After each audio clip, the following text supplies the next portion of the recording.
Betty Scully West, and I'm married with 3 children. And then Mark was born. Everything changed on August 27th, 1989. As far as my feelings, when he first happened, I was in denial. I didn't want to believe that he had Down syndrome. But I went through all the stages of grieving for an infant that the baby I wanted didn't come. They asked if a nurse would come in. She had a daughter with Down syndrome, and she came in and talked to me and told me about the services and told me about Little Red Schoolhouse and said she'd get us information. When I first had Mark go to Little Red, well, he was 2 months old when he first went, and actually Peggy Blanchard came to our house and did an intake. Looking back on it, Mark was probably 11 months before I bonded with him. And I remember Peggy, and we were trying to sit him up, you know, and keep him there, and it was only for maybe 5 seconds. And we bonded with him. It was like, oh, he can do something. And we were just thrilled. Then we knew that he was going to accomplish things and go on and become a great little person. So that was wonderful. The difference Little Red Schoolhouse has made for me and Mark and my family has been, I've had lifelong friends that I've made through the associations and the friendships that we developed as mom and babies together. And Mark has 2 jobs and stuff, 3 days a week. I work in Littlewood at a furniture store, and I work at a daycare center in a kitchen. I couldn't have imagined life any better than it is right now. My name is Clara.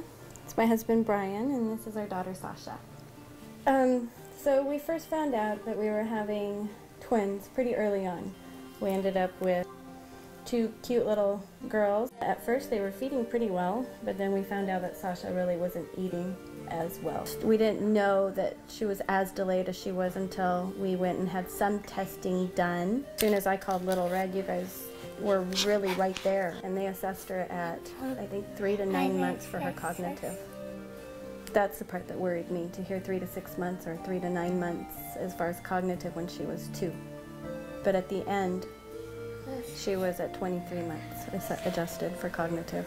So when Little Red first started coming to the house and Lana started coming to the house, I noticed that Clara was much more calm on those days that, you know, she knew she had somebody coming to kind of help out and give her someone she could ask questions to and get some responses and so on, as far as where we were at therapy-wise and developmental-wise.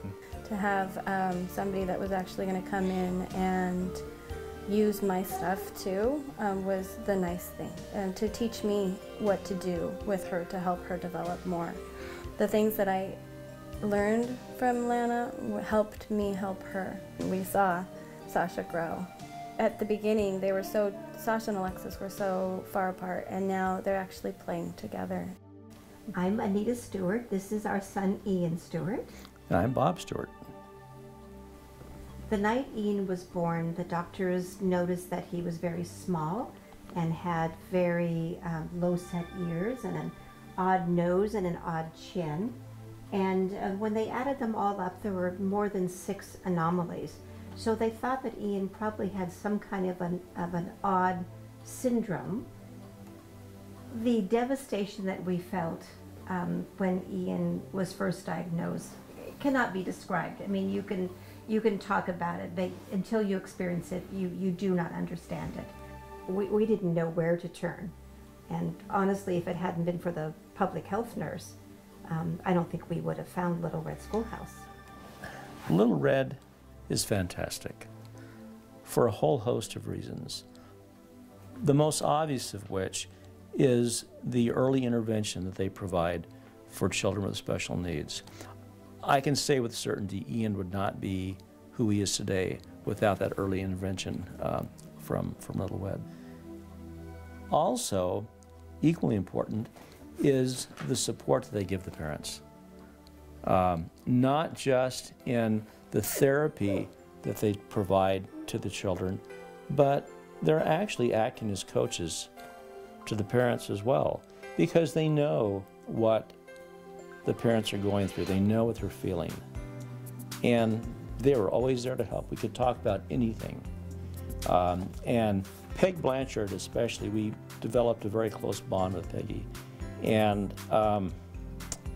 You know, we'd have our bad days when we just felt we were overcome by emotion. And she would sit down, she would talk with us and take the time. I cannot say enough about Little Red. Obviously for what they've done for Ian, but also what they've done for us. They took these novice parents, didn't have a clue what we were doing, and just discovered what Ian needed. You go back to those moments how you used to feel.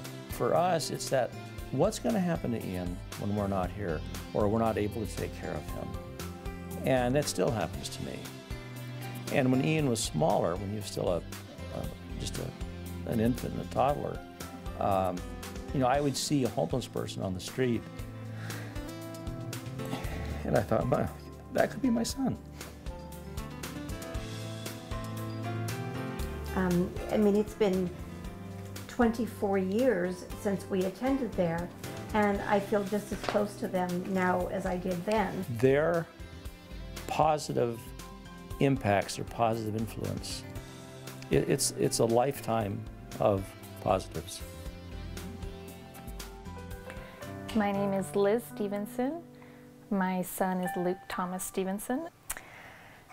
My husband and I found out very early in the pregnancy that there was something off about the baby. But then we continued with the pregnancy and things just started to continue to add up. Looking at him, you could see that his features were different. He had some fairly coarse facial features.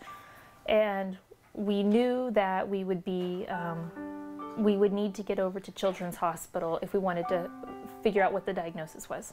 We had to say, you know, we want to go to Children's, we want to get into their genetics program now, we want to get into the craniofacial department right now. And that's when we began the real journey of finding out what Luke was diagnosed with.